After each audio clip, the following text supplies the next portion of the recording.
نو دا نننی ورځ د محرم لومبی ورځ ده. په دې ورځ باندې یا پیغمبر علیہ السلام یو جلیل القدر صحابی حضرت عمر فاروق رضی اللہ عنہ شہید شوی او اگر ورځ د اتوار وا. حضرت عمر فاروق رضی اللہ عنہ د اسلام په تاریخ کې یو ډېر لوی مقام لري. په دې وجه زموږ علما په دې ورځ د حضرت عمر رضی اللہ عنہ سیرت، داغه اخلاق، داغه مناقب دا امت ته ذکر کوي. دا په شریعت کې نشته چې ګنې که یو سړی وفات شو نو دا هغه به کال پس خامخا برسی کې او کال پس به د هغه یادونه تازه کې. دا د شریعت څخه خاص حکم نه دی او نه دا د شریعت څخه قانون دی. لیکن بیا هم که یو سړی د شریعت یو قانون نه ګڼي، یو حکم نه ګڼي، یو لازم نه ګڼي او اول چې یاره دا ورځ دا خو د حضرت عمر فاروق رضی اللہ عنہ د وفات تا، نو په دغه مناسبت به زه د عمر فاروق تاریخ ته خلکو ته ذکر کم، ځکه هغه یو اسلامي اقدار لري، اسلامي تاریخ لري او خلکو ته د هغې په ذکر کولو کې ډېره لویه فایده او رڼا رسېږي.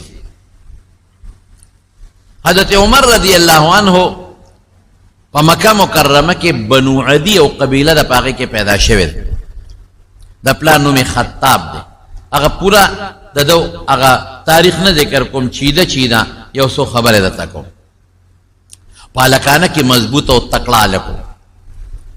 دومره تکړه و چې دې پالکانه کې د دې منډو، د ګوړدوړ اسونو ځغلولو او د دې ورزش د وجود د چاق و چوبند ساتلو د دې خواهشمندو. دا مونږ چې ورته سمارټ وجود وایو، دقسې وجود یو کلک ټیټ. کله چې رسول الله صلی الله علیه وسلم د نبوت دعوه وکړه او الله ولا پیغمبري ورکړه او اسلام رو رو په خورېدې شو، نو د مکې خلکو د نبی علیہ السلام او د اسلام سره سخته دشمني شروع کړه. مخکې د خلکو د حضور پاک سره ډېره مینه لرله او ډېر قدر به یې کوه، ډېر عزت به یې ولکاو. خو چې کله رسول الله صلی الله علیه وسلم اعلان وکړه د کلمې شهادت او خلکو ته وی چې تاسو ردی بوتانو عبادت کوئ، سجدې کوئ، دا شرک دی، دا گناہ دا اللہ پہ خپه کیگی او اللہ شریک نہ لري. بٹ ټول یکدم مخالف شو. پاغه مخالفینو کې یو حضرت عمر مو. مسلمانان رو رو زیادېدل، د مسلمانانو تعداد تقریبا 40 ته ورسېد، د سړو تعداد، او 11 ښځې وې. 40 سړي او 11 ښځې. او دا هغه سخت وختو چې دې مسلمانانو له د مکې کافرانو به سخت عذابونه او تکلیفونه ورکول.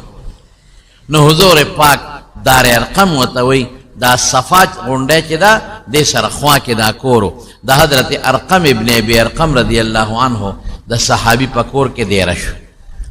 دی یو مرکز شو د اسلام او دا د دین د دعوت یو مرکز شو چې څوک به راتلل او مسلمانېدل به هلته به تلل.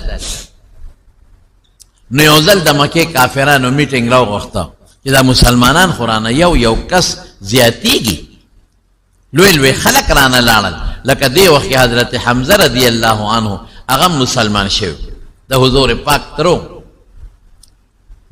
دا خو رانه یو تکړه تکړه ځي او مسلمانېږي، دا مسلمانان به راته ګڼ شي. نو چې ګڼ شو بیا به ورسره څه کوو، څه علاج به کوو. یو کس پکې دا تجویز ورکړه چې داسې کار دی چې مون ختمول پکار دی. مون ختمول څه وی دا سړی وجل پکار دی، حضور پاک یاد وی وجنې به څوک، ځکه د نبی علیہ السلام قوم ډېر مضبوط قوم و بنو هاشم. په ټوله مکه کې د دې نه مضبوط قوم، اصیل قوم او تکړه قوم بل نو دا به قانون و چې د قوم سړی به دې مړ کنو کو په دین کې به ورسره قوم ملګري وکړي نو ولاړ به ورسره. کلک مضبوط طاقتمن قوم دی بنو هاشم د حضور پاک قوم. نو وجنې به څوک، ټول غلی شو، چا غږ نه کو. حضرت عمر پاسې د تورې راوویسته، قبایلي خلک و تورې به ورسره وې او دا کار به زه وکړم، تاسو کښېنئ دلته او اوس په لږ ساعت کې زه ورځم او د حضور پاک نوم یې واغې چې د هغه سر درته هم دلته راوړم. بس ټولو ورته زنده‌باد ووې. هغه زمانه کې چې څه زنده‌باد او ټول ورته لاسونو پړقول چې واقعي ستا غوندې تکړه سړی او مضبوط سړی او پهلوان سړی دا کار کولی چې زمونږ په شان بزدلی نه شي کولی. توره یې واغېسته او راروان شو او غصه دې سترګې سرې دي او په دې سوچ کې دی چې نبی کریم صلی الله علیه وسلم به زه کوم ځای کې ګیرم. په لاره یو صحابي دی پټ مسلمان دی نعیم ابن عبدالله رضی الله تعالی عنه مخې له ورغی. هغه ورته وایي این یا عمر چرته روان یې؟ پې پوه شو دته خو پته نه وه چې دا نعیم مسلمان دی. وایي یاره دا محمد وجنم نن یې نه پرېږدم صلی الله علیه وسلم. بس نه د ده علاج هم دا دی چې دا ختم شي او دا توره مې نن راغشتې ده پرېږدم نه یا به زه مړ کېږم او یا به دې وجنم. اخو پټ مسلمانو هغه ورته وایي عمره په قلار کښېنه خلک دې پې ورچوي جګړه د لګوري او د هغه د قوم مقابله ته نه شي کولی. سبا به قوم در پسې د هغه ټول را پاسي بیا به څه کې زه د خیر خویم زه دې منې کوم چې مه کوه دا کار. عمر او دې ګرم شو د وی نه زم هغه ته مزه.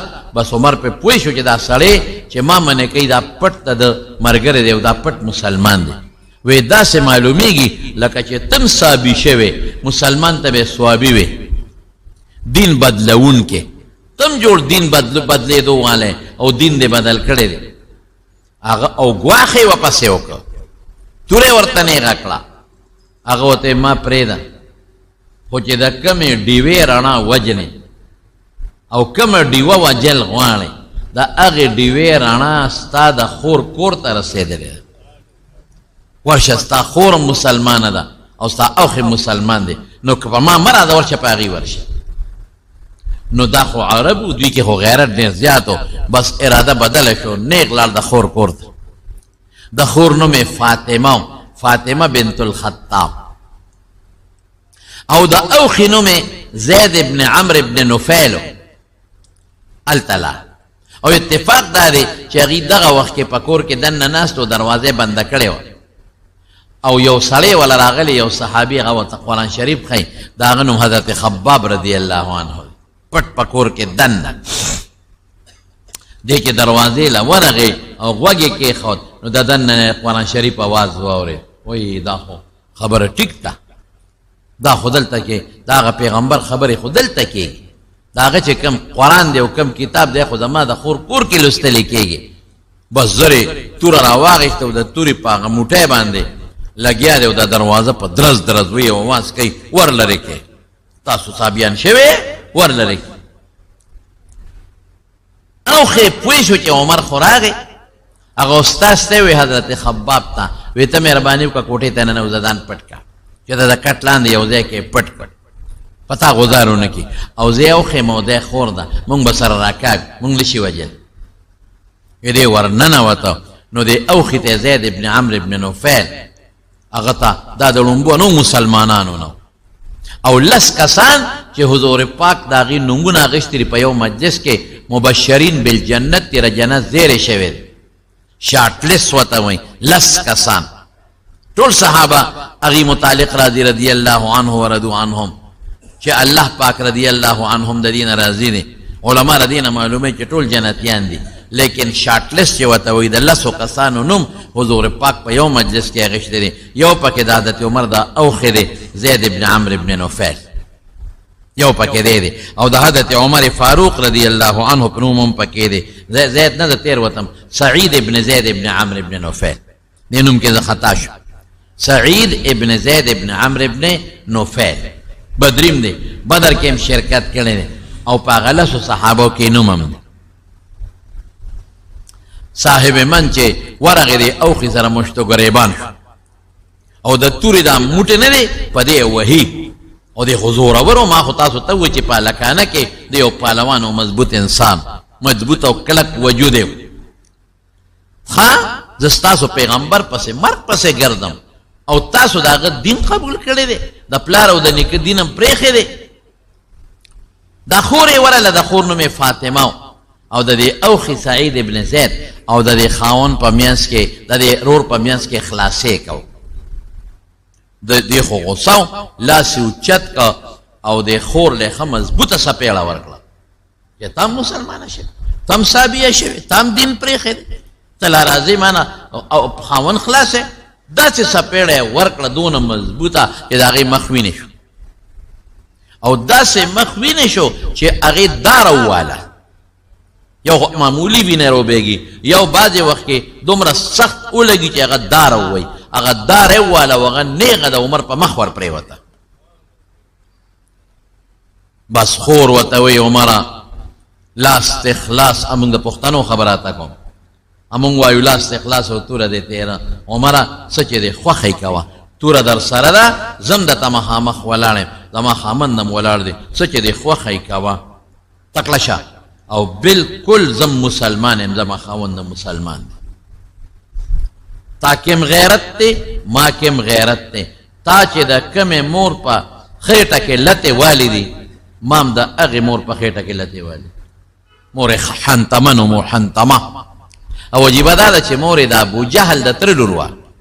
دا خو یو قومیان خلک و که نه،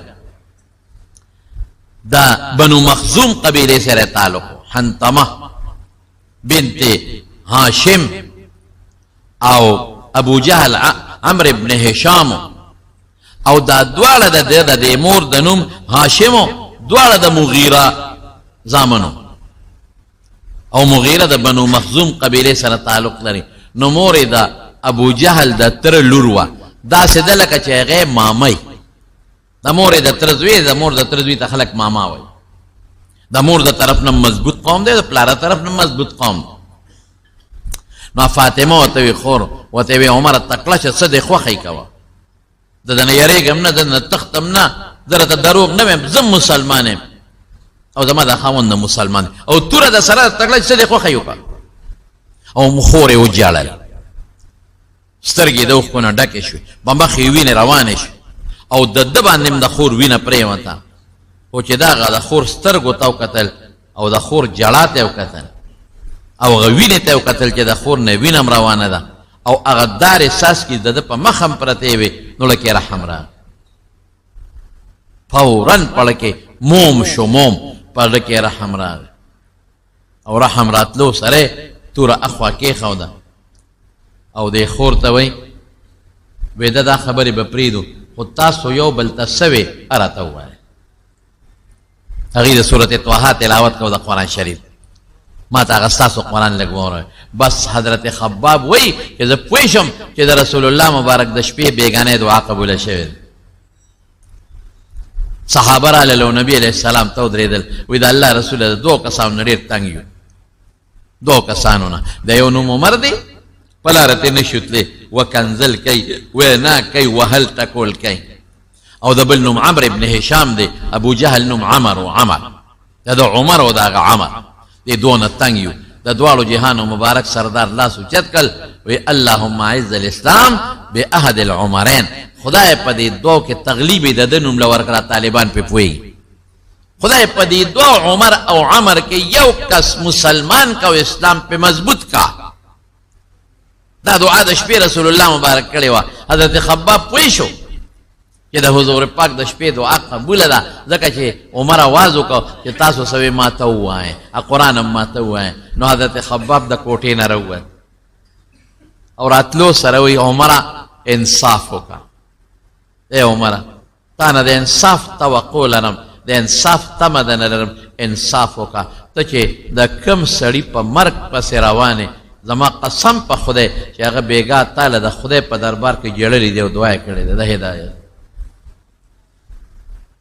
تا د دوزخ نه امان غوښتلی بیګا، خدای ته جړا کړې ده، الله ته فریاد کړې، تاله خدای ته جړلې دي او په جړا کې دله دعا غوښتله. او د خدای بنده د انصاف ته چې ته د هغه مرګ پسې ګرځې. څوک چې د چا اسلام غواړي دا د هغه خیر خوی ګورې، د هغه سره مینه، دا د هغه محبت یې ورسره چې دا دعوت ورکوي چې مسلمان شه، اور نه بچ کوي، همیشه د دوزخ نه بچ کوي. زما قسم دی ګورې رونو درته قسم خورم چې دا عالمان ستاسو خیر خواهان دي. د دوی کار څه دی؟ تا له دین دعوت درکوي، تا د خدای د دشمنۍ نه بچ کوي، تا ته نیکي ښیي، تا ته ګناه ښیي چې ځان ته وساته، تا ته صلات تسبیح ښیي، تا ته منځ ښیي، تا ته وي درود شریف وایه، تا ته وی ذکر کوه، تا ته وی منځ کوه، تا ته وی جمع کوه، جمع مه پرېږده، تا ته وی د مور پلار حق خیال وساته، تا ته وی د ښځې سره ظلم مه کوه، ښځو ته وی د خاوندانو سره ښه سلوک کوه، تا ته وی د ماشومانو په سر رحم وکړه، ماشوم ته وی د مشر قدر کوه، عزت کوه، جګړې مه کوه، سود مه کوه، شراب مه څښه، د ګناه نه ځان ساته. رښتیا ووایه دا خیرخواهي ده او که دا دشمني ده؟ دا خیرخواهي ده. په جنازو کې تاسو ته لګیا دي، په جمعو کې تاسو ته لګیا دي، په اخترونو کې تاسو ته لګیا دي، په صلح روغه کې تاسو ته لګیا دي، او کوشش کوي چې د خلکو ته د پیغمبرانو واقعي ذکر شي، او دوی ته د ابوجهل او د پخوانو ظالمانو کافرانو واقعي ذکر شي چې خدای تباه کړي، چې دوی ویریږي او دوی ځان د هغوی د عمل نه بچ کړي. دې طرح پیغمبرانو واقعات ذکر کوي، دې طرح صحابه واقعات ذکر کوي، لکه څنګه چې قرآن شریف کې الله قصص او واقعات ذکر کړي دي چې دې پړونو کې نرمي پیدا شي. دا د علماو کار. نو ستا غټ خیر خوا هغه نه دی چې تا د مال درکوي او تا له تجارت درکوي، ستا هغه خیر خوا نه دی چې تا سره د دنیا دپاره دوستانې کوي، ستا هغه خیر خوا دی چې تا ته دین ښایي او د دین په بنیاد در سره مینه کوي. دا عالمان دي ګول. مدرسې درته جوړې کړې دي، بچي د خدای پاک د هغې په برکت حافظان کړل، بچي د خدای د هغې په برکت عالمان کړل. دعوت و تبلیغ سلسلې درته شروع کړې دي، هغه خلک چې مونځ بیا نه پېژن، دعوت و تبلیغ د برکت نه خدای پاک هغې ته مونځونو باندې پوه کړل. هغه ښځه چې پردې بیا نه وې نو هغې له خدای پردې ورکړې. قسم په خدای د غټو غټو جرنیلانو او د افسرانو بچي خدای پاک د دې عالمانو د مدرسو د برکت نه حافظان او عالمان کړل. لوی لوی نوابان او لوی لوی خلق دي چې نن ورشه د هغې بچي د حفظ په مدرسو کې داخل جنکې خدای عالمان حافظان کړي. نو دا عالمان ستاسو خیرخواهان نه دي؟ یو خبره ته په دې کې زم نن کومه چې نن دا ټیک ټاک مصیبت یو غم دی. بس ټچ موبایل، ټچ موبایل خو ما سره هم شته، ټچ موبایل خو د علماو سره هم شته، خو په ټچ موبایل صحیح کار ولې نه کوې، مثبت کار پې ولې نه کوې؟ په خدای چې صحیح کار پې ډېر کېږي. داسې داسې کتابونه د دنیا په ګوټ کې چې هغه په پاکستان کې څوک پېژني نه، د دې موبایل په ذریعه زه راته اوس خولی شم، ما ډاونلوډ کړي دي او درته فایده لري. داسې کتابونه چې هغه د لندن په کتابخانو کې هم نشته، او چې ته په مصر کې مخطوطات، یو مخطوطه د خط لیکلی شوی یو کتاب د عقایدو سره تعلق لري، پرون ماله مخې له راغی، ابې ځان ته ډاونلوډ چې هغه لا پرست هم نه دی راغلی. یو لوی عالم د ابوالحسن اشعري شاګرد هغه لیکلی لا پرست هم نه دی راغلی. مخطوط ته مخطوط د مصر په اسکندریه کتابخانه کې، او چاته فوټو اغشتې او په نېټ یې ورکړی. دا فایده ته واله د دین دفاع پې وکړه، چې کم باطل خلک دین پورې ټوقې کوي د هغې مقابله پې وکړه. دین پې خلکو ته ورسوه، قرآن پې خلکو ته ورسوه، سنت پې خلکو ته ورسوه، د علماو د تقاریرو نه صحیح کلیپونه والو خلکو ته ورسوه. نیمګړی نه، نیمګړی کلیپ نه، بعد ته نیمګړی والی فساد شو جوړ کړي. خپل تجارت پې مخکې وکړه، خپل د دنیا کار پې مخکې وکړه، د خپل دکان اشتهار پې مخکې وکړه، د خپل تجارت پې وکړه. نو نن سبا ټیک ټاک څه شی دی؟ بربنډې ښځې پکې خلک یو داسې تبی شروع به دی ټیک ټاک. جنکې بربنډې کړې، هلکانې بربنډ کړل. هلکان او جنکې یو بل سره دوستانې او یو بل سره د دې په برکت باندې تعلقات جوړ کړل. ډېرې جنکې د دې ټیک ټاک په وجه خپلو خاوندانو طلاقې کړې. دنیا تباه کړه دی، او ډېر خلک نن ګیره به یې خریلي یې، بعضې ګیره به یې خریلي او هغه د ځان نه د اسلام او د دین ټیکهدار جوړ کړی دی، ابه مولا پسې لګی.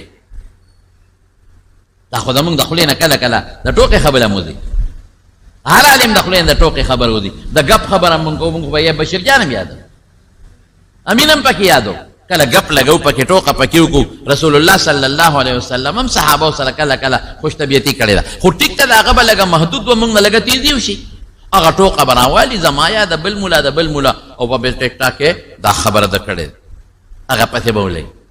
بعضې وخت انسان د خطا شي، یا یو مرجوح قول وي، یا یو ضعیفه خبره وکړي، یا یو خوب هغه لیدلی هغه خوب ذکر کړي، صاحب په ټیک ټاک ورپسې لګیا دی. بعض خلک خپل ځان مشورول غواړي، نو جمعات کې غول مه کوه، په دې ځان مه مشوره وه، بیت الله کې غول مه کوه، په دې ځان مه مشوره وه. او بعد خلق د ټیک ټاک او د یوټیوب په ذریعہ پیسې ګټل غواړي، نو ظالم د مولا په بدعت پیسې ګټي. عالم په خلکو کې سپک او د عالم بې عزتیو کې، ولې چې عالم دې بې عزته کو، رښتیا وایي چې ما څوک بې عزته کي او په ما کې څوک عیبونه راوباسي، تاسو بیا د ما خبره نه اورئ چې دا څه بېکاره مولا دی. نو نقصان چا ته ورسېده؟ زه پې پیسې نه علم، نقصان دین ته ورسېده. چې یو عالم ته د خلکو په نظر کې سپک کې او یو عالم د خلکو په نظر کې وغورځئ، نو خلق بر دغه مولا خبره نه اوري، نو نقصان چاته شو؟ مولا خو تا نه د دنیا خبره نه کوي، دین خبره کوي، نقصان د دین ته ورسي. د دین سترې غورځئ، ګیره به یې خریلي، اجلا غوندې شکل به اجلا، او هم هم لګئ په ډبل میکونو او په مولایانو پسې به لګئ. هلکه ځان خو لاول ټیک که، ګیره خو واجب دا خو پرېږده. تا نه زه تپوس کوم سار دې مونځ کړی دی او که دې نه دی کړی؟ والله که دې کړي. په کلبونو کې به جنکو سره لوبې کوې، او بعضې سړي به پټکې په سر کړي، 15 ګزه به د شیخ الاسلام ګیرم پرېښي، هم لګئ، مولا دا وایي مولا دا وایي. خوارشي سود پسې ولګه، دنیا په سود پرته ده، کلام قطعي دي. خوارشي خلق جنکې لکان بربند شو په کلبونو کې، دا ذکر که چې خلق جنکې بچکا لکان بچکا، کشرکول بچکا. ظالمه ورشه په یونیورسټو په کالجونو کې د الکانو د جنکو هغه بد حال شروع دی چې دې راته ویلی نشم. پسټلو کې ظالمه دار وباسه خلکو ته، خلک پوه که چې د خلکو الکانو جنکې بچ شي. راشه وګوره خلک په دوکانونو کې او په تجارتونو کې 2 نمبر سیدونه خرڅوي. ورشه سوچه پی مال پیدا کا، سوچه مساله مال پیدا کا، سوچه چې وی به خو ډېره کمه. دا خلکو ته راوباسه، دا چې کم پوره حرام دي، خذو سره ظلمونه کیږي، بې ځایه طلاقونو کې، دا خبرې په ټیک ټاک وراوباسه. د ښځو حقوق، د ماشومانو حقوق، ورشه مور او پلار نه هلکانو سپي جوړ کړي دي، دا خبرې وکړه په ټیک ټاک. نو چې کم په معاشره کې ګندګي دي او په معاشره کې کم ډنډونه دي او کم خراب څیزونه دي او د هغې روکتام پکار دی، دا خبرې څوک نه کوي. ولې په هغې دته شهرت نه میلاویږي، په هغې ورته په ټیک ټاک پیسې نه میلاویږي. نو ای ظالمه، د قیامت په ورځ برې دا علما د ګریوان نه نیسي. که تا پټکې ولې نه په سر کړې، که تا 15 شپېته ګزګیره ولې نه پرېښې، ته په ټیک ټاک ناست یې، زه حق وایم او زه مولا پسې، دا حق دی؟ دین شرمې، د علماو بې عزتي کې په ټیک ټاک د پیسو د ګټلو دپاره. دا به نه کوئ. موبایل به ښه استعمالوئ، غلط به قطعا موبایل نه استعمالوئ. غلط هم استعمال کو، زما په خدای قسم دا موبایل، دا جبه، دا سترګې، دا غوږونه د قیامت په ورځ د خدای په دربار کې ګوی به در سره کوي. او دا علما، دا بېکسه علما چې دا ټولو لګیا دي د اصلاح د خلکو دپاره او د مدرسو دپاره، دا به د خدای په دربار کې تا د ګریوان نه راکاږي او په دې ځمکه به دې راکاږي او خدای ته به دې پیش کوو چې ما خو الله ستا خبره کوله، ما خو د دین خبره کوله، ده زه شرمولم او ده زه بدنامولم، په ما په ټیک ټاک لګېدلی. ښه خلک هم پکې شته په ټیک ټاکونو کې، ښې خبرې هم خورئ، ښه کلیپونه هم خورئ، او بعضې پکې لا بل چلو کې. ما به یو خبره کړي، په نیمه کې به یې ووایي. قرآن شریف کې الله فرمایي لا تقربوا الصلاة وانتم سکارا، مونځ ته مه نږدې کېږئ په داسې حال کې چې تاسو په نشه کې یې. لکه چې سړی نشئ ګړې وړې وي، نو دا یو ټکي ته راولي چې الله خو په قرآن کې چې مونځ ته مه نږدې کېږئ، لا تقربوا الصلاة، هغه سکارا پرېږدي، نشې والا ټکي نیمه کې وواو. دارنګې د یو ملا به نیمه کې خبره ووایي او په ټیک ټاک به یې ور وغورځوي. او ما به سمه خبره کړې، څوک به مې یاد کړي نه، هلته به بل ملا پکې ما سره مخامخ ودرئ او د هغه په مخ به چرخی راکاږي او وایي به چې پلانکي د پلانکي اپریشن کوي. هلکه زه ډاکټر یم، که زه سرجن یم چې د خلکو اپریشن کوم، زما څه کار دی؟ زه د ټولو علماو قدر کوم. زما د ایمان دی چې هر عالم چې په ناظره ښیي په جومات کې، په خدای چې زما زه یم چې ښکل مې کړی، چې ماشومانو ته ناظره ښیي، ناظره دا هم لوی مقام لري. چې تا ته امامتي درکوي، صرف امام دی، دا هم د لوی قدر خاوند دی. چې کم تا ته مدرسه چلی، د هغه په کور کې ستا خویندو او لوڼو ته قرآن ښودلی کېږي، په خدای چې دا هم د عزت خاوند دی. زه د علماو بد نه ویم او نه د علماو پریشرونه کوم او نه علماو پسې خبرې کوم. زما خو د ایمان دی چې کوم عالم د دین خدمت کوي، دا زما د سر تاج دی، تاج. خیر خبره نه لرې لاړه رونو، خو لیکن حضرت خباب ورته سوي حضرت عمر ته، وی عمره خیر خوا مه وجنه، ته چې د چا وجلو پسې دی په الله قسم چې هغه بیګا ستا دپاره الله ته جړلی دي او ستا د ایمان سوال یې کړی دی په دې سره نورم لږ نرم شو. وایي ښه ما ته وښایه که نه تاسو څه وې؟ تا خور ته وایي. خور ورته وایي نه تا له هغه نشم در کولی هغه قرآن شریف ته پلیت یې. وایي زه څه وکړم؟ وایي لامبې زر غسل خانې ته ننوت په ځان یې کوزه منګې راوړم او ویې لامبل. وایي اوس خو راته واوره وایي که نه. نو هغه ایتونه یې ورته واورول او اتفاق ته وګوره هغې کې دا آیت مخې له راغی چې آمنو بالله ورسوله د الله او په رسول ایمان راوړی. وایي ما بوځی حضور پاک هلته رسول الله مبارک ته اطلاع رسېدلې ده چې د الله رسوله عمر تورې په لاس ستا مرګ پسې راوتی دی تورې په لاس. او حضرت حمزه رضی الله عنه توره واغېسته او د دار ارقم مخې ته ودرېده. حضرت حمزه هم پهلوان و.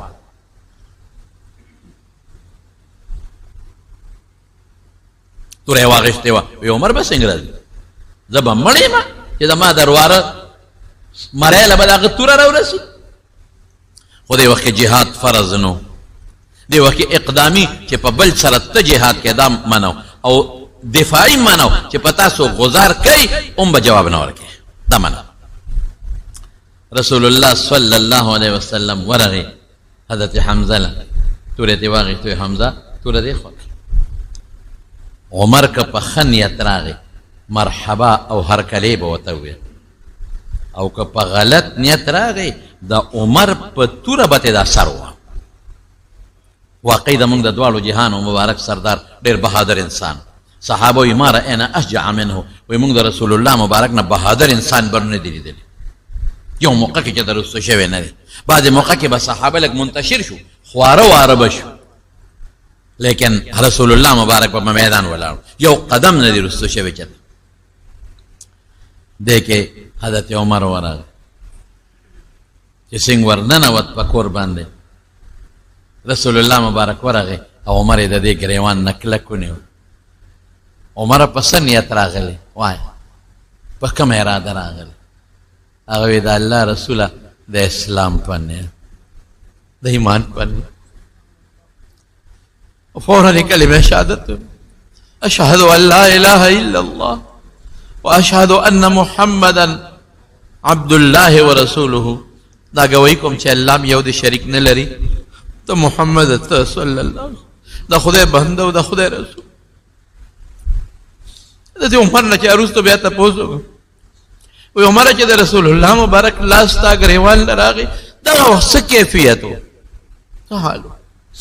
قسم په خدای چې د حضور پاک لاس زما ګریوان راغی د سر د ویښتو نه خپو پورې خولې خولې شو.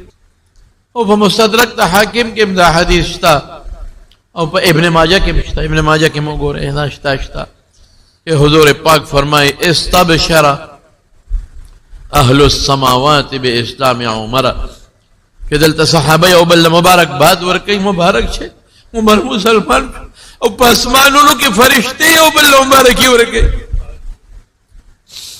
رسول اللہ مبارک بہنا دا مبارک مبارک خوشحال چھے عمر مسلمان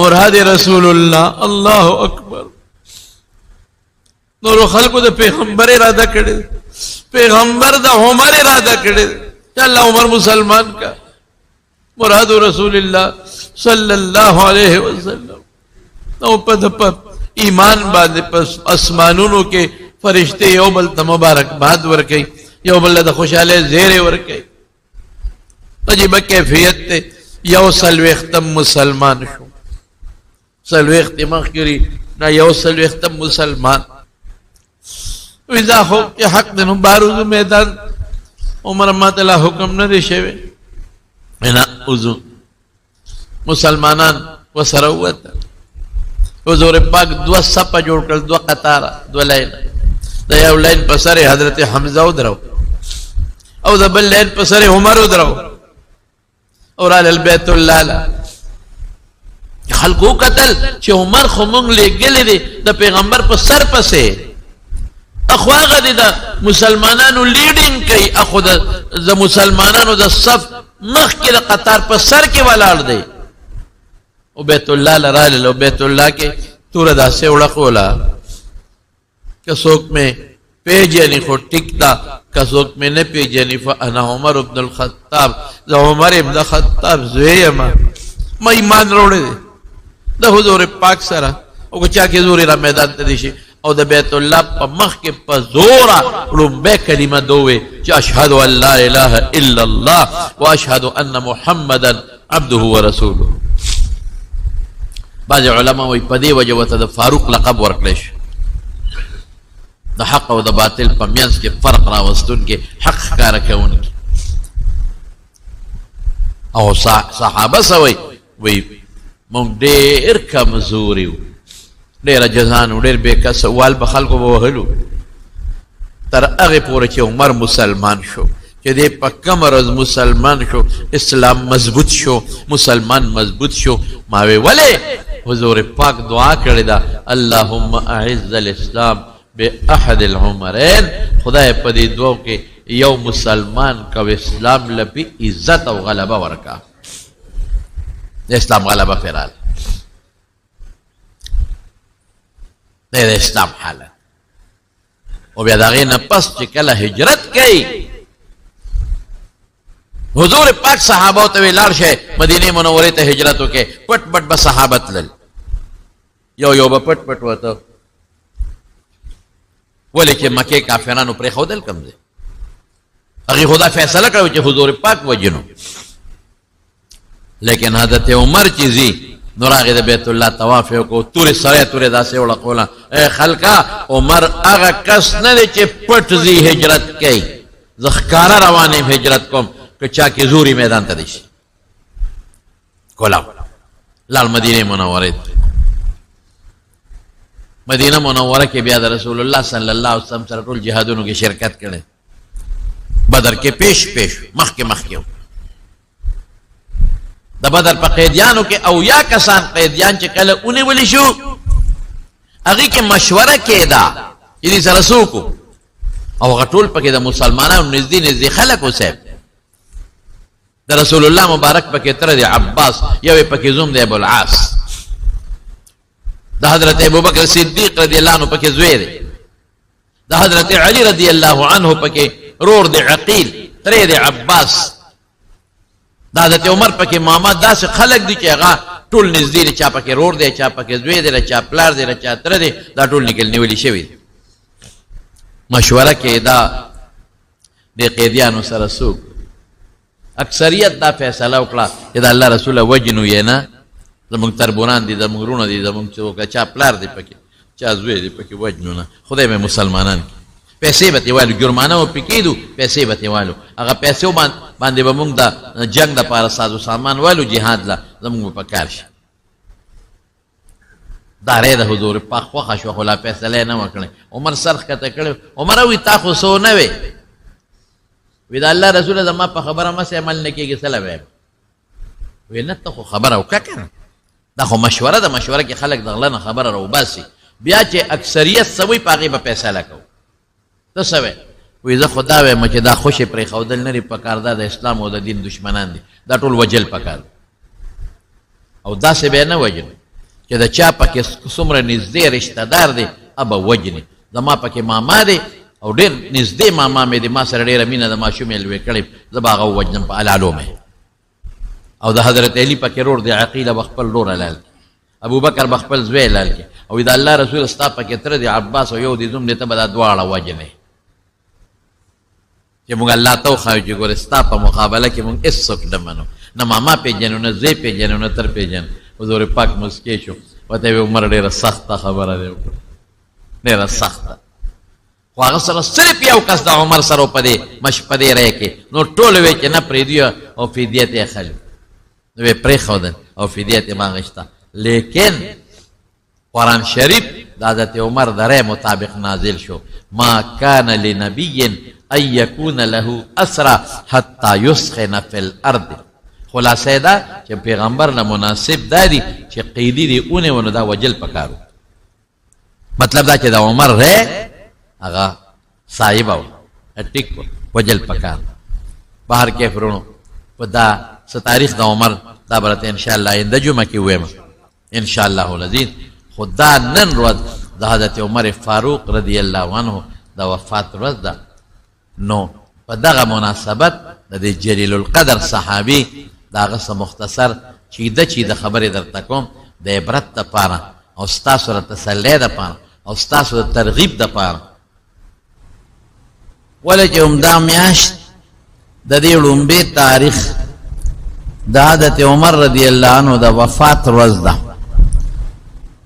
او د هغه مرګ د مسلمانانو دپاره یو ډېر لوی مصیبت او د حضرت عمر فاروق رضی الله عنه ایمان او اسلام د اسلام او د ایمان او د مسلمان دپاره ډېر لوی عزت او برکت. ځکه د حضور پاک وینا ده دی نه دی ویلی چې یا الله عمر مسلمان کې دی نه دی ویلی. داسې لفظ یې راوړی دی چې جامع لفظ دی. خدایا اسلام ته په دې دوو کسانو کې په یو عزت ورکې غلبه ورکې. هغه څوک شو؟ هغه حضرت عمر فاروق شو. نو چې اسلام له غلبه شو نو ایمان هم پکې را او د اسلام دپاره خپل طاقت استعمالول هم پکې رالل او مقصې وشوه چې خدای پاک د دې عمر په ذریعه او په برکت اسلام له ډېره ترقي او ډېر لوی عزت او غلبه ورکړه. صحابه په خپله وی تر څو چې عمر ایمان نو راوړی نو موږ ډېر کمزوري وو او چې عمر اسلام راوړو نو موږ تکړه شو، موږ مضبوط شو. ما ویلو چې کله هجرت شو د هجرت نه پس چې څومره جهادونه شوي دي په ټولو کې حضرت عمر فاروق رضی الله عنه شریک او حضرت ابوبکر ته به وکتل یا حضرت عمر ته رضی الله عنهما نو مسکی بشو او هغوی به موته مسکی شو. او کله به چې دوی رالل او د رسول الله صلی الله علیه وسلم سره به ملاقات کو نو حضور پاک به ورته مسکی شو او دوی به مسکی شو. یو موقع کې رسول الله صلی الله علیه وسلم په کور کې ماشومان جنکې وغوی تنبل وو. که د خوشحالی په موقع ماشومان جنکې تنبل وی خیر دی پروا نشته. صرف دومره چې زمونږ فقها لیکي وی تنبل چې وی نو ګونګړوګان دی پکې نه اچوي. ځکه په یو حدیث کې د ګونګړوګانو د شړنګارو نه منع راغلی ده.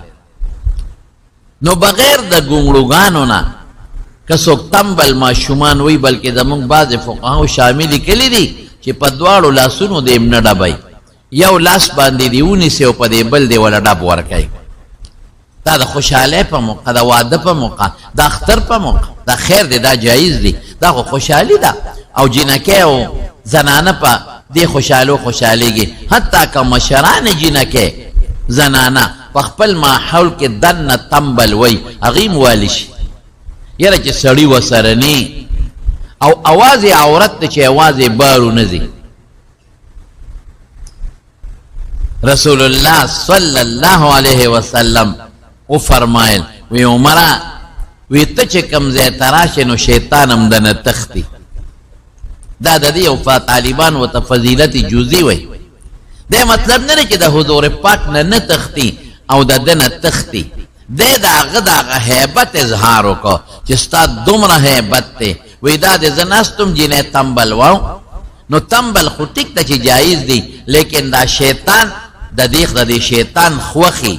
شیطان بیا د جنکو ته چې شابه سندرې ورسره ووایه، شیطان ورته بیا وایي اواز هم اوچت کې، شیطان ورته بیا وایي ګډام ورسره شروع کې. نو دا چونکې جایز خو دی، خو د دې نه وروسته نور فسادونه جوړېږي. نو ځکه شیطان د جنکو او د ماشومانو پړونو کې دا غلط سوچونه بیا اچوي. د عمر هیبت ته اشارت دی، د هغه روب ته اشارت دی، د هغه دبدبې ته اشارت دی چې تاله خدای روب در کړی دی، تاله خدای یو دبدبه در کړې ده. وی زه ناستم دی جنکو تنبل وم، ابوبکر راغی و مغسې تنبل وم او چې ته رالې نو فورا تنبل لاندې که او د پاسه پې کېناسته. یو ځای کې دقسې جنکۍ وي د حبشانې ماشومانې او پلاره کې لګیا دی ګړیږي او تنبل وای وی عمره تا سره بچته شیطان پلاره نه مرګري کېږي او که مرګري شو نو لار به دنه بدلی بلې ته به وړي. یو ځل بیبیانو د حضور پاک نه څه څیزونه غوښتل، مطالبې یې کول. خامخا د ښځو فطرت دا دی چې ښه جامه غواړي او کالي غواړي او پیزار غواړي، دا ردی فطرت دی. یو جوړه به وي او بله به غواړي. تاسو نه ګورئ په دې ودونو کې ښه بکس پې د جامو ډکي او چېرته لرې وادي د ترور د لور د ماما د لور، بلکې لرې هغه پښتنو خبره په دوربین کې خپلي او تا ته به وایي مال یو 3-4 جوړې جامې راوړه او هغه جامې هم داسې جامې نه یو به په شل زره او په 10,000 او په 15,000 روپۍ کېږي. ښځې ستا خو جامې جوړې شته که نه په دې دومره نورو څه کې نه دا چې یو ځل څوک واچوي نو بیا یې نه اچوي. الله خدایه مونږ خو یې لاچو چې اوښتېږي او زړې شي او ښځو ته دا یادې مې ګورې مونږ ته دا یادې نه، مونږ ته د خپلو ښځو جامې یادې نه او هغوی ته یادې دا جوړه مې پلانکي وخت کې اچولې وه او دا ښځې دا جوړه په پلانکي وخت کې اچولې وه او دی پلانکي وخت کې اچولې وه او دی دا او بیا چې وادي نو دا جوړه دا د برات ته د جنج او دا د واده دروازې ده، خو د واده پر ورځ جنجي که نه نه هغې له به ځان له جوړی او دا د نکریزو د شپې ده پکې او دا ورپسې د میلمنو دروازې ده او دا د ولیمې ده او دا د خپې ارتې ده او دا د خپې تنګې ده. ځان له قصې پېسې جوړې کړي سړي غرق او تباه کړی او په دې کې هم لا خوشحاله نه مینه او دا بشیر جان په دې کې هم ښځه غواړي د خدای نه نېکبخته غلې کېنه د حضور پاک نه څیزونه غوښتل نو چې خلک شی غواړي نو خامخا اواز پورته شي نو اوازونه پورته رسول الله مبارک ورته ناست و خندلی وه. دې کې حضرت عمر رضی الله عنه راغی چې راغی ټولې چپ شو منډې کړې، یو خپل کور ته تله بل خپل کور ته تله بل خپل کور ته تله. دا ام سلمه رضی الله تعالی عنها د رشته داره وه. نو رسول الله مبارک وخندل نو عمر ورته وایي د خدای رسوله خدای دې ټول عمر وخندوه. ولې دې وخندل؟ وی دا ټولې راغونډې شوې وې اوازونه یې راوچت کړي او زما نه څیزونه غوښتل خو چې تی ولیدې نو ټولو منډې کړې نو خندا دې پورې راغله. یاره د خدای پیغمبره بکار دی د مناسبه داره چې ستا نه ویریږي نو ما نه یریږي او تا نه یریږي که تا نه ویریږي. ولې که زه خفه شم پروا نشته خو که ته خفه شوې الله خفه کېږي. لیکن د رسول الله مبارک ٹھیک تا چې د حضور پاک یو هیبت او ورسره حضور پاک له خدای صبر هم ډېر ورکړی. عمر کې خو هغه صبر نو بیا اواز ورکړه ای بیبیانو ته وایي د ځان دشمنانو، تاسو خو د ځان دشمنان یې، پیغمبر چې خفه کوئ نو الله به درنه خفه شي نو ځان به خراب کې. ما نه یریږي او د پیغمبر مبارک نه یریږي. هغې وله اواز ورکړه وی او تا نه ځکه یریږو انت افظ و اغلظ، جبه دې مستغه ده اوړه دې مستغه دی په جبه م رټل کې او پړم او حضور پاک داسې نه دی، د هغه جبه م نرمه ده او زړی م نرم دی.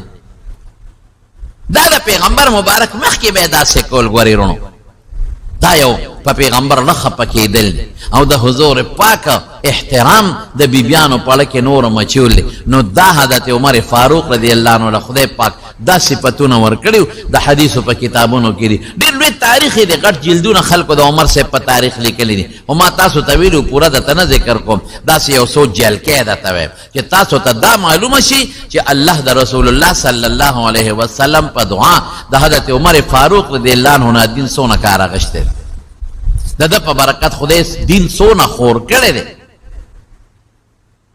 کله چې د مسلمانانو خلیفه شو د حضور پاک د وفات نه پس انصار د مدینې په سقیف بنو ساعده کې یو ځای شوي، هغې ځان له مشر مقرره. دوی دواړه چا خبر کړل دوی زر ورله چې خدای پاکه دا به څه کېږي چې ورلل بس هغوی لا د مشر تقرري نه وه کړی. خیر هغې کې بیا نورې خبرې ته نه کوم، خو دومره ده چې حضرت ابوبکر رضی الله عنه هلته خلیفه شو او د هغه نه پس بیا حضرت عمر فاروق رضی الله عنه خلیفه شو. ټول ومنه، هېڅوک مخالفت کې نه دي پاتې شوی.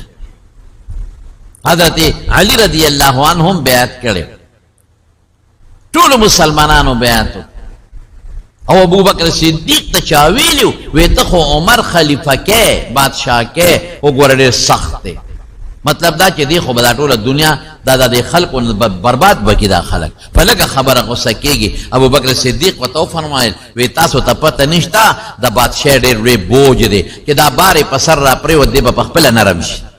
هماغسې وشو، ډېره نرمي پکې پیدا شو او د مدینې په کوڅو کې به ګرځېده او دا به وي وی که چېرته یو سپی د فرات دریا په غاړه د تندې مړ شو نو د قیامت پر ورځ به یې تپوس الله د عمر نه کوي. نو سپی ولې د تندې مري؟ دریاب شته او به دې تیوس کې کنه، یعنی اوبه شته او بیا هم د تندې مړ شو. په کار دا دی چې د مسلمانانو بادشاه دا د حیواناتو د خوراک هم انتظام وکړي. انسانان خلاصه کې خو چې د ځناورو او د حیواناتو د خوراک هم انتظام وکړي چې د په بادشاه کې ځناور هم د لوږې مړ نه شي. انسان خلاصه کې زمارونو دا مونږ چې د خلکو ته وایو چې د خدای دپاره وکې د الله دین ته متوجه شي او نیکان دیندار ځان له مشران کې د هغې وجه سره په زړه کې به یې د خدای یاره که دوه کاره غلطه کوي نو اتاتیا خو به ټیکو کي که نه، که لس غلط کوي نو لس کم سل خو به ټیکو کي که نه. ورشه وګورئ نن د لوږې د لاسه میندې او پلاران خودکشي کوي. ټیک ده مالداري هم ډېره شوه، پخوا داسې مالداري نه وه لکه دا اوس چې دي. پخوا چا کره پرجونه نو، پخوا د چا دروازې پخې نه وې، که چا در دروازې باړو وې نه په کوڅو کې، پخې کوټې د خښتو نه وې، کچه کوټې وې او هغې کې به یې دننه پیرونو له دغه ورکستنې ورکړې وې او سری به وې، سری دا خلک پېژنې هم نه، او دروازې به وې او هغه دروازو کې به چوړو چوړ په هغه دروازو کې دا قبضې نه وې، قبضې وروستو راغلې دي، هغې کې به چوړو یو لرګی به بر او یو به لاندې و، نو په دې دروازه کې به یو امریک یو شی و ابا بره یو ځای کې تاوېده او لاندې به تاوېده. دا قصې پسې کم ځای وې، دا اوس چې کمې نخرې دي. دا دومره جامې نه وې، د زنانو به د چیټ جوړه وه، د چیټ به یې ورته وې، او د سړو به د پاپلین کمیس او د سان به یې پرتوګ و.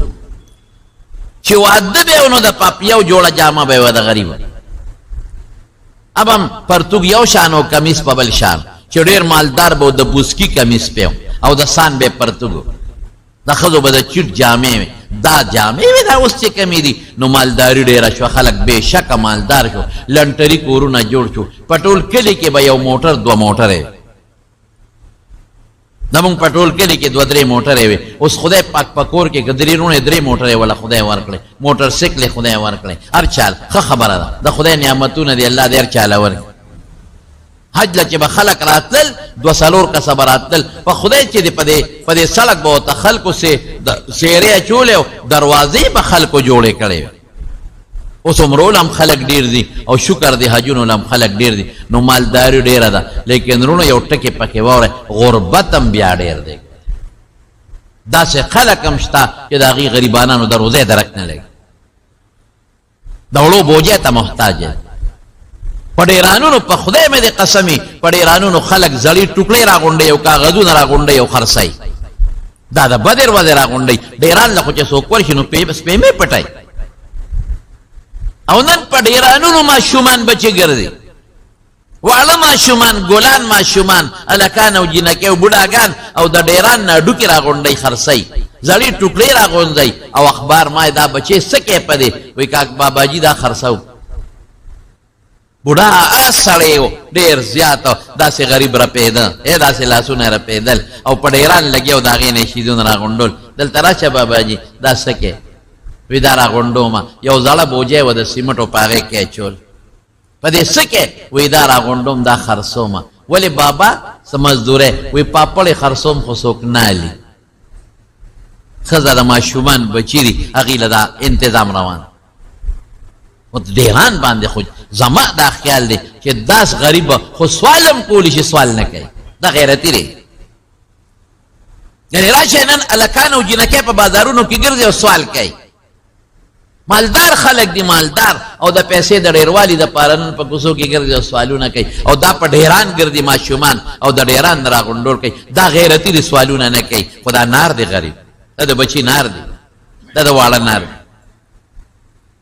ډېر خلک مونږ له راشي یاره جي چې ته کور بني چې مونږ پکې او دغه شو کورونه نشته کنه ولې یاره یو ځای کې دی ریو د کرای وسم نه کېږي اوس او باسي چې ځای شابه ده سو کورونه د خلکو نشته نو غربت هم ډېر زیات دی مالداري هم ډېر زیاته ده غربت او فقر هم ډېر زیات دی او دا مو ولیدل ستاسو په دې نیټونو باندې چې خلک بچي خرڅوي بیٹا برائے فروخت او بیٹی برائے فروخت سو کخلی من خرسو ولی نار یو درک نہ لے سوچا پہ بچا تا پیدا نکی اس پروانشتا اندر نگری دا دا پیسو دا پار قتلون شروع دی اجرت باندے وجل شروع دی ڈاکی شروع دی دا خلقو دا جیبونو نغلا شروع دا خلقو دا دکانونو نغلا شروع دا اندر نگری ولی انصاف نشتا یو راولا یو او دا 400 پا دی چوک که دی یو غل نلاس پریکا کتاب پا عمر که دل تغلولی دراش دا مادا مختور کا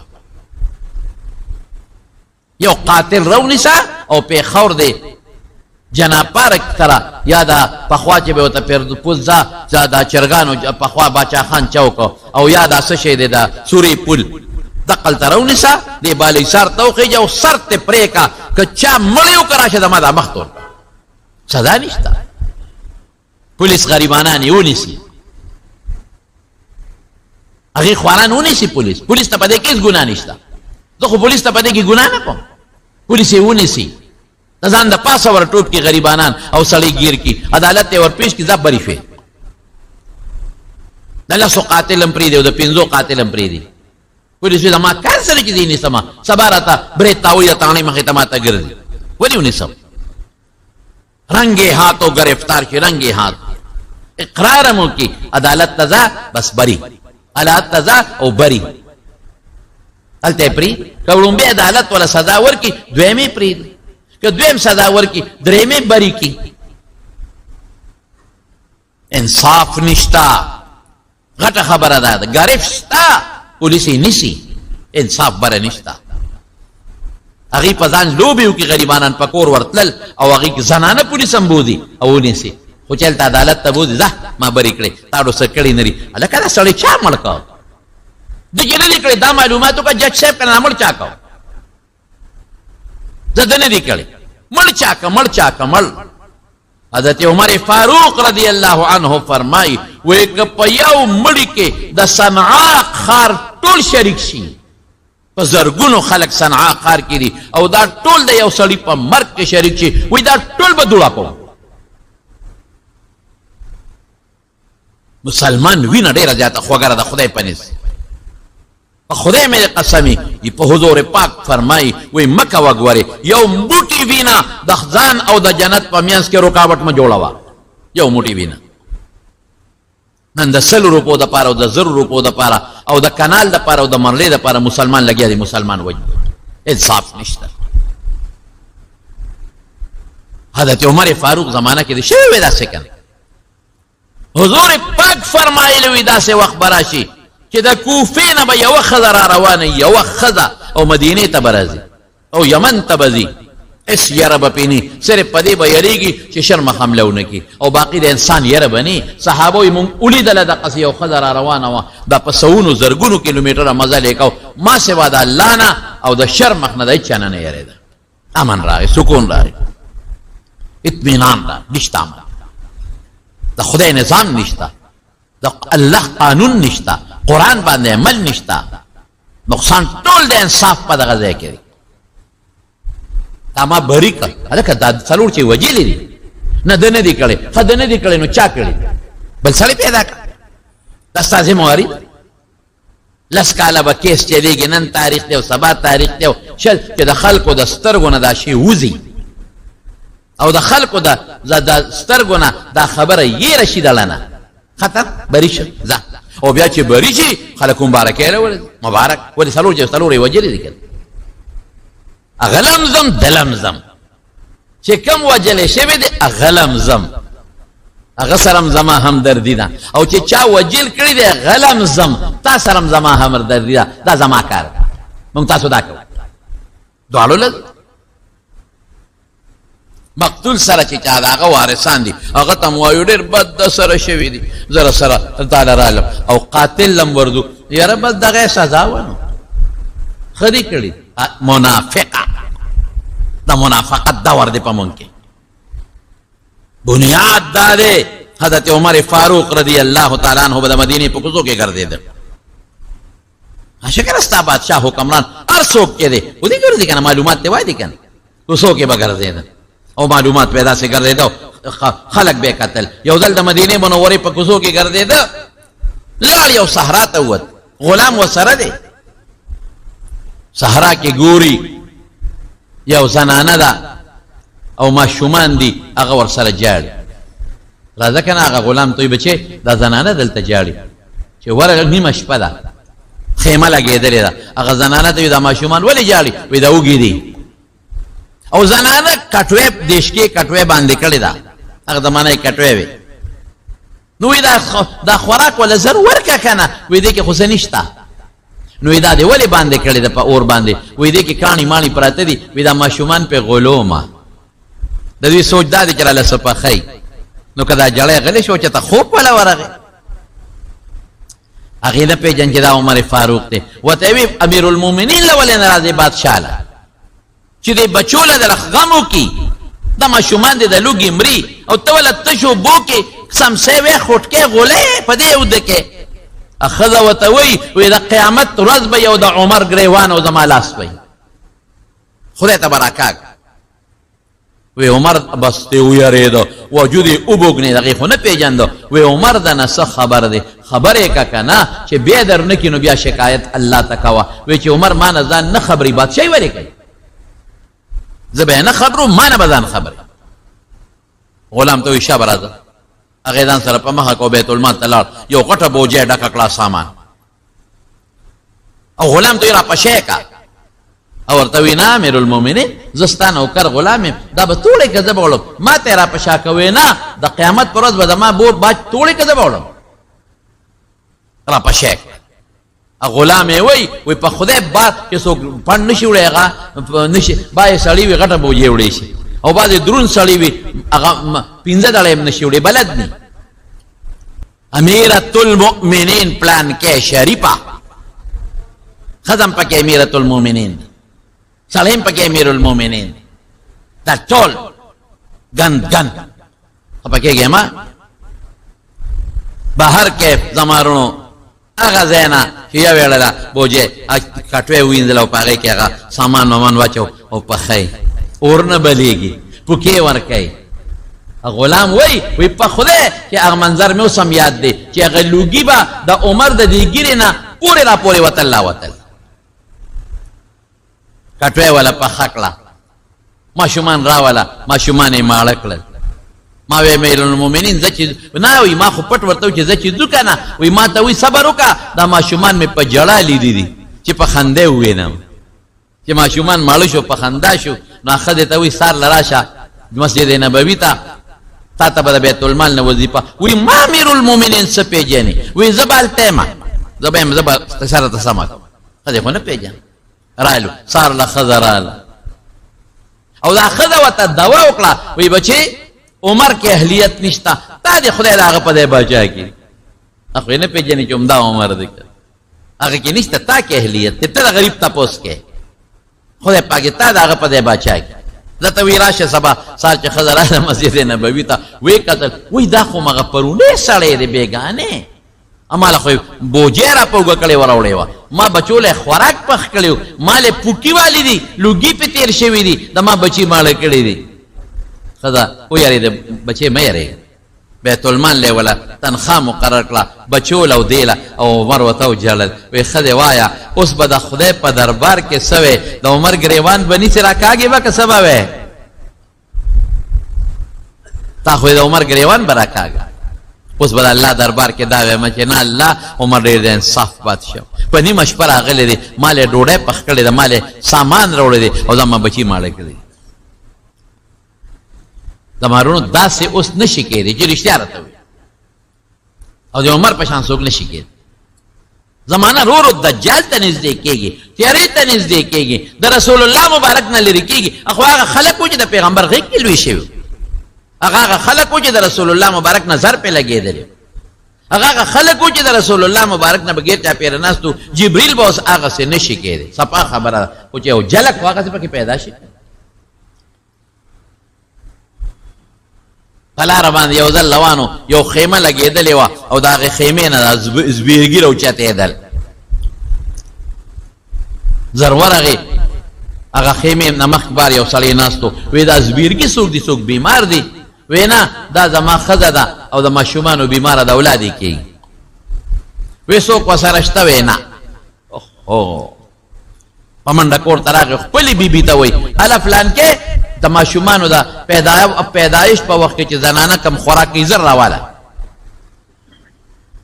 امیر المومنین ولی ایو زنانا دا غریبا او اولادی کی گی سوک وسنا نشتا او غریبا مسافر دا پا خیمہ کی دا الشابہ بی بی راوستو دائی دا دائی خطوب خدمت پہ گئی بی بی دا دائی توب خدمت گئی نن زنانا پا اسپتال کی مری یو بل سر کنڈے راکاگی پا خدای کا سوکتا پوسیشتا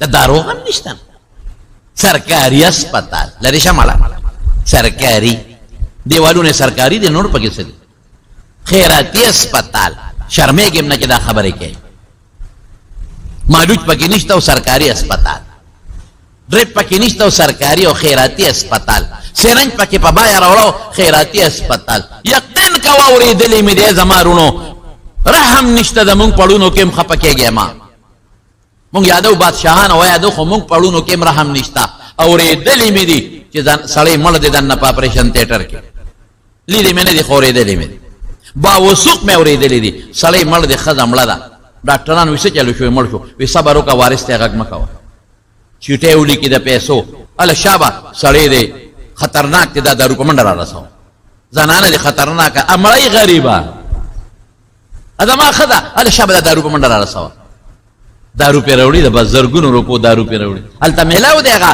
دکاندار سارا دا بیا واپس غلا ورکی خرسائیے پہ اللہ زر روڑا شابہ محامخ دکان نظر روڑا غریب پا منڈی جدا ما خدا بجوڑ میخی خدا مڑا پراتا اپا منڈی جدا ما پلار بجوڑ شی پلار مل پروت تے اپا منڈی جدا ما زوی بجوڑ شی پیسے پا زرگونو لگئی او دارو روڑی دارو والا روڑی دی یو خوشحال شی دا کم دکان نا پلان کی نا اللہ کدا با یو سے بیا پیسے با دے روڑ بیا لگ ساتھ پاس ہوتا ہوئی خپنشی منگ پلوسو کو خوستا پلار مرشو زوی دے مرشو قدر مرشو ملدا مسلمان دے لری شاہ تا مسلمان او دا پا مولا را لگی مولا دا سے تبلیغی باندے را لگی تبلیغی دا سے و تبلیغی دا سے پا شیخ برا لگی شیخ دا سے و شیخ دا سے پا جی برا لگی جی دا سے و جی دا سے میانس کے ستا دا غال دے دستا ڈاکٹر دے دستا سرجن دے انکہ دا خدای یر نشتا قسم پا خدای زمارونو چی پا دے زلکی چی دا ما پہ گوتا کے خودا دا خدای یر نی کتا ایمان تیر کراش دا ما پا دے مخلالو تو کر نبا تیر ایمان لکہ دا خدای یر پیدا کا دا قبر یر پیدا کا دا خیرت یر پیدا کا ایمان تیر روز آسان کار خو نہ دے پا گوان کے دے گاونڈی دا لوگ امرے ہوتا با ایمان مانا تیرے تمہاری تا دے ہوتے اپٹابات چکرے لگے تسیلونا کے موٹر پسی دوے ملے پلاٹ پسی پینزہ ملے بنگلے جوڑے خواہ کے دے یتیم دا لوگ امری خواہ کے دے دا کنڈے رونڈے درک دا ڈوڑے نہ لگے زکاة ہم کور کے داغی گزارے پکے گی دام در کی نشتا زبا ایمان تیرو مو زبا جنت پر دوستا دمو مونگوتا دوالا بیلکو خدای پلان کیلا جنت پر دوست ورکی زمالا ستایف جنت پر دو ٹیک دار راگلے دا عمر فاروقو خزے بوت لدی توب کئی داغی خزے لخدای علک ورکا بچے ورکا اغدین آواز ورکا امیر المومنین مبارک شاہ سادہ مسافر رور زویو شو خزے چے ووری دل وی خامر المومنین دیگا او تل اگر خزے پاگی دم رہے بطراغی چی دا ولادت اغدور مرحلی متعلہ سانکلے اسالی وطی امیر المومنین معافی قوالم ما خونوی پیجن دل تا خزے دا ما دا خزے دا دیتوب خدمتو کو ویدہ دا ما فرض دل نمی وکلی مانا با اللہ دا قیمت پر استپوس کو او سبا بیت المال لراشی دا دی وظیفہ دل مقرر کر بیت المال کے دا ما شم تنخواہ مقرر ہوا د کونډې تنخوا مقرره وه، د یتیم تنخوا مقرره وه، د مسکین تنخوا مقرره وه، د عام مقرره وه، د خاص مقرره. بیت المال و زما استان بیت المال دی. تاسې به ګرځېدې په دې کې څوک د لوږې مړ نه شي، څوک د تندې مړ نه شي. دا د رسول الله صلی الله علیه وسلم دعا ده چې خدای اسلام له غلبه ورکړه. په دې دوو کسو کې په یو او هغه د عمر په سر باندې هغه قره راووته. د دواړو جهانو د مبارک سردار دعا ده. یو ځل نه څو ځله حضور پاک فرمایلی دی ابو بکر فی الجنه، جنت ته به ځي ابو بکر، عمر فی الجنه، جنت کې وی، عثمان فی الجنه، جنت کې وی، علی فی الجنه، جنت کې وی، طلحه فی الجنه، جنت ته به ځي، زبیر بن العوام فی الجنه، عبد الرحمن بن عوف فی الجنه، سعد بن ابي وقاص. دا لسو کسو صحابو نمونه غشتري شارټ لیست وته وي په یو مجلس. او د ټولو نه خشته خبره ما بلو طالبانو ته وکړه، تاسو ته هم کوم. یو ځل دقسې جومات کې صحابه ناستو او حضور پاک درادن نه شو. ښي طرف ته ورسره ابوبکر صدیق رضی الله عنه، ګس طرف ته عمر فاروق رضی الله عنه. په دې ښي لاس یې ابوبکر ولید، په دې ګس لاس باندې عمر ونیو دقسې. او د خلکو ته مخامخ شو، وی هکذا نبعث یوم القیامه، وی قیامت پر ورځ به موږ د قبرونو نه دقسې پاسو، دقسې پاسو. د مارونو ډېر لوی خدمت، ډېر لږ نه، ډېر لوی خدمت. داسې خدمت یې وکړه د اسلام او د دین. منافقین وو په مدینه کې، غلي چا کرت نه شو کولی. او جهادونه شروع دي. دا په زمانه کې شام فتح شو، مصر فتح شو، عراق او دغه طرفونه کې اکثریت علاقې فتح شوې. یمن 22.5 لاکھ مربع میل علاقه دا فتح شو، 22.5 لاکھ مربع میل. دا حضرت عمر فاروق رضی اللہ عنہ په زمانه کې څوک به داسې نو چې هغه ته به تکلیف کونډو ته اوم اعلانو چې راځئ شابه نوم لیکئ، بیت المال نه به شی درلو. یتیم مسکین غریب دا پکې نشته، هر چا ته خپل مال. او ظلم پکې نشته. یو کس به راشي په چا به ظلم وکړي. د عمر فاروق زمانه او ظلم او یو شان انصاف. یو شان انصاف څنګه دی؟ جمعات ته د خلکو کورونو، نو جمعات ته خلکو ناوې وي چې باران به وشو نو ناوې به جمعات کې به دی، نو منځګزارو ته به تکلیف و. حضرت عمر اعلان وکړ دی، اعلان وکړ لکه ناوې بل طرف ته واړوي، عام اعلان شابه ناوې مو جمعات ته کړي دی. او خلک راځي چې باران ټولو خلکو چقړه کېږي او په خلکو اوبه تویږي، مهرباني وکړئ دا ناوې بل طرف ته واړوي. او کچه کوټې په اسانه کېدی چونکې راواغېسته لرګي هر څه چې هغه ناوې پې ووالی ویې غورځو. ورېږه چې ویې غورځومه په خپله به بل طرف ته واړوي، چې ویې غورځی خو بیا اوبه نه دي، دیوال خرابوي.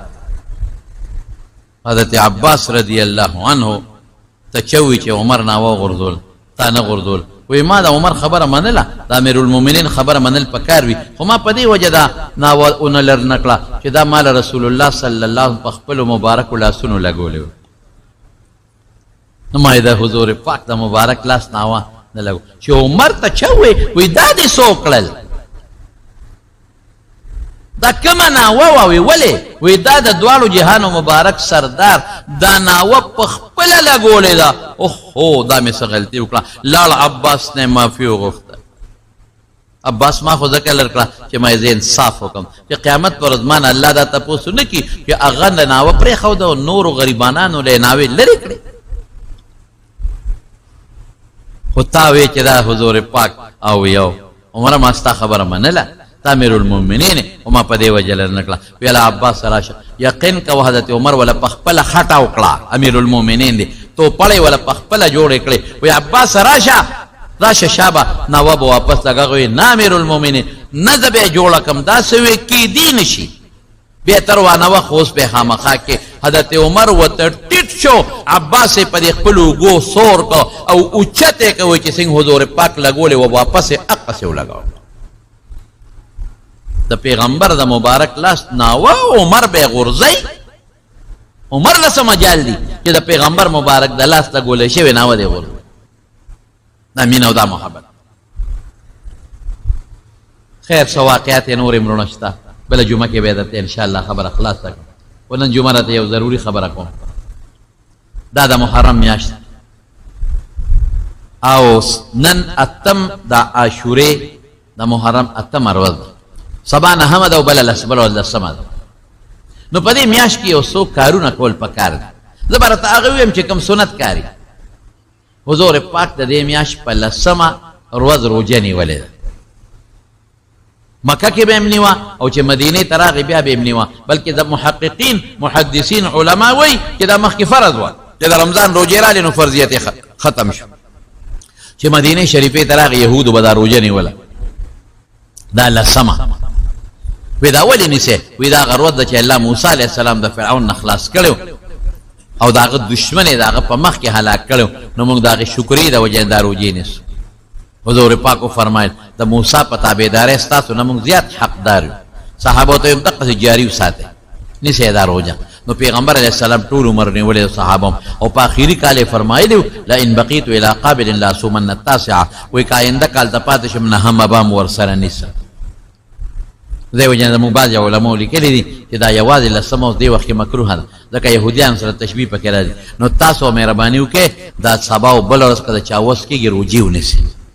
بالکل رسول الله مبارک دا لسمه نیولې ده او د نهمې ارمان کړی دی، خو آینده له پاتې نه شي.